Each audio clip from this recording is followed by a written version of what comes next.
संस्कृति एवं पर्यटन मंत्री जयवीर सिंह पहुंचे आगरा सर्किट हाउस में की प्रेस वार्ता। सरकार के द्वारा जीएसटी दरों में किए गए बदलाव को लेकर दी अहम जानकारी। टैक्स में देश बड़े बदलाव की अपेक्षा कर रहा था, लेकिन यूपीए सरकार का बदलाव का प्रस्ताव कम नहीं किया। मोदी जी के नेतृत्व में विभिन्न टैक्सेशन व्यवस्थाओं को खत्म करते हुए वन कंट्री वन टैक्स की शुरुआत की गई है। व्यापारियों व गरीब वर्ग के रोजमर्रा की चीज़ों के उपयोग की चीज़ों के दृष्टिगत टैक्स की दरों में किया गया बदलाव सबसे महत्वपूर्ण 28% के टैक्स के स्लैब समाप्ति की घोषणा की गई। रोजमर्रा के उपयोग की चीज़ों को या तो टैक्स मुक्त किया गया या सबसे कम 5% वाले स्लैब में लाया गया।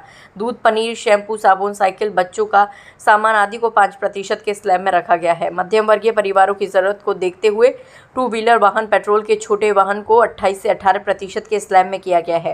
पहली बार देखा गया है कि टैक्स बदलाव के फैसले से व्यापारी व जनता दोनों खुश हैं। मंत्री जयवीर सिंह आगामी 22 सितंबर के बाद सामान खरीदने पर पुराने रेट और नए रेटों की जानकारी मिलेगी। सोने के रेट बढ़ोतरी वाले इस सवाल पर ने कहा कि जिस चीज की डिमांड ज्यादा होती है उसके रेट बढ़ते हैं। जो परचेज कैपेसिटी बढ़ने वाली है, क्योंकि जब पैसा सेव होता है तो कहीं ना कहीं खर्च होता है, और खर्च और राजस्व के हिसाब से उसमें समग्र व्यापारिक आर्थिक वृद्धि दर्ज होती है। और उसी के दृष्टिगत जो भारतीय स्टेट बैंक की रिपोर्ट है, इसमें जो जीएसटी सुधार ऐतिहासिक सुधार है, इस सुधार में लगभग 1.98 करोड़ की आर्थिकी की वृद्धि भारत की इससे होने वाली है। कोई सर्वे कराया था, किस तरीके से ये निर्णय बदला गया, किसको बताया गया, कैसे ये फैसला लिया गया? विभिन्न स्तरों पर कोई सर्वे रिपोर्ट आई थी क्या? ऐसा था विभिन्न स्तरों पर जो हमारे आर्थिक क्षेत्र से जुड़े हुए विभिन्न शोध हैं, विभिन्न जो क्षेत्र के जुड़े हुए विशेषज्ञ हैं, जो हमारा पूरा एक भारत सरकार का, वो लगातार इस पर रिव्यू देश के विभिन्न सेक्टर्स, राजनीतिक क्षेत्र, सामाजिक क्षेत्र, आर्थिक क्षेत्र, औद्योगिक, व्यापारिक क्षेत्र, इनसे लगातार संपर्क में था। वार्ता हुई थी, बैठकें हो रही थी, और वर्षों के रिव्यू करने के बाद इस पर माननीय प्रधानमंत्री ने लाल किले से राज्य की घोषणा की। बैठक हुई, और बैठक में प्राय सभी राज्यों की, देश के जितने राज्य थे, सभी की सहमति से ये निर्णय हो पाया और लागू हो पाया।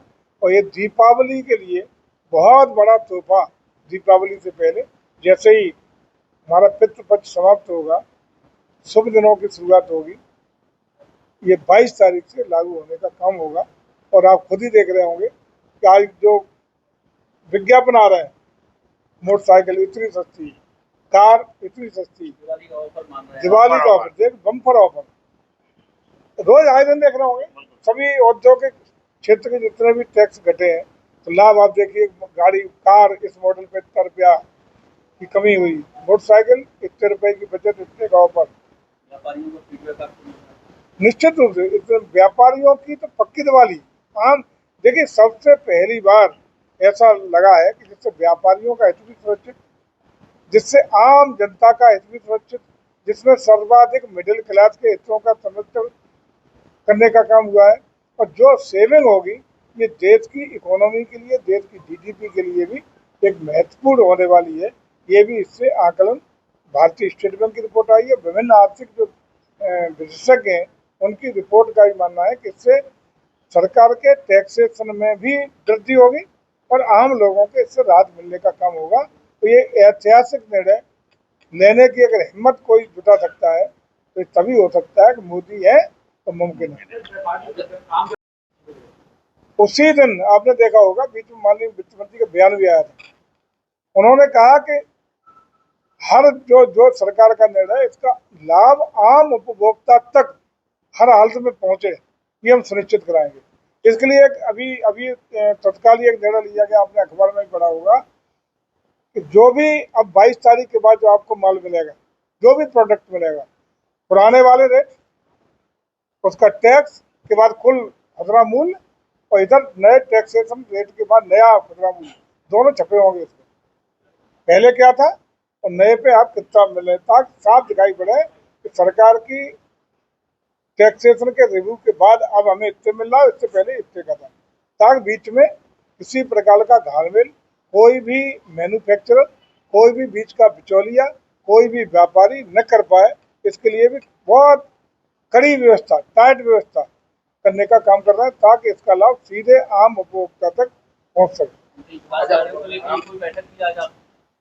नहीं, आज कोई बैठक नहीं हुई। आज तो हम लोग फरह में थे, जहाँ माननीय मुख्यमंत्री का भी कार्यक्रम था, पंडित दीनदयाल उपाध्याय जी की जन्मभूमि पे, तो वहाँ से आज यहाँ आए और उसके बाद सीधा चल रहे हैं आपके साथ जनकपुरी। सालाना आय आम आदमी की बात की जाए तो 7 से 10 लाख के करीब है, उसमें भी कोई बदलाव देखने को मिलेगा? निश्चित रूप से सबसे ज्यादा लाभ तो निम्न आय वालों को मिलना है। 7 से 10 लाख है। रोजमर्रा की जो जरूरतें हैं, जो मैंने पढ़ी, आप बताओ दोबारा पढ़ूं? आप वैसे अखबार रोज पढ़ ही रहे होंगे। जो रोजमर्रा की सबसे गरीब आदमी से जुड़ी हुई चीजें, उपभोक्ता वस्तुएं, उनमें ही तो या तो टैक्स फ्री हुआ है या 5%।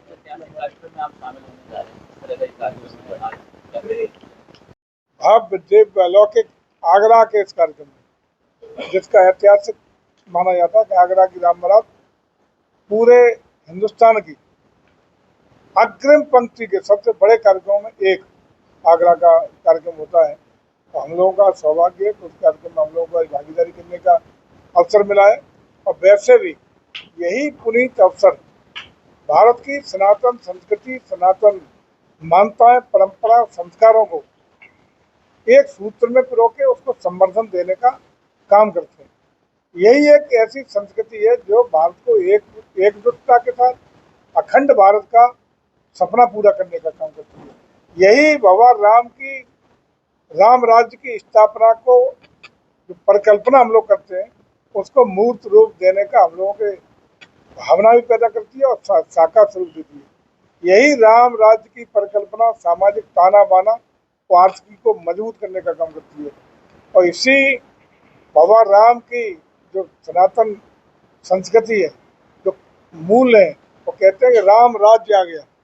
उसी राम राज्य की परिकल्पना को साकार करने के लिए आज हमारे देश की मोदी जी की सरकार, योगी जी की सरकार पूरी तरह साकार करने के लिए, धरातल पर उतारने के लिए प्रतिबद्धता के साथ काम कर रही है। सर्किट हाउस के बाद आगरा के ऐतिहासिक जनकपुरी में भी शिरकत करने पहुंचे कैबिनेट मंत्री जयवीर सिंह। श्री राम और माता जानकी की आरती उतारकर लिया प्रभु श्री राम और माता जानकी का आशीर्वाद।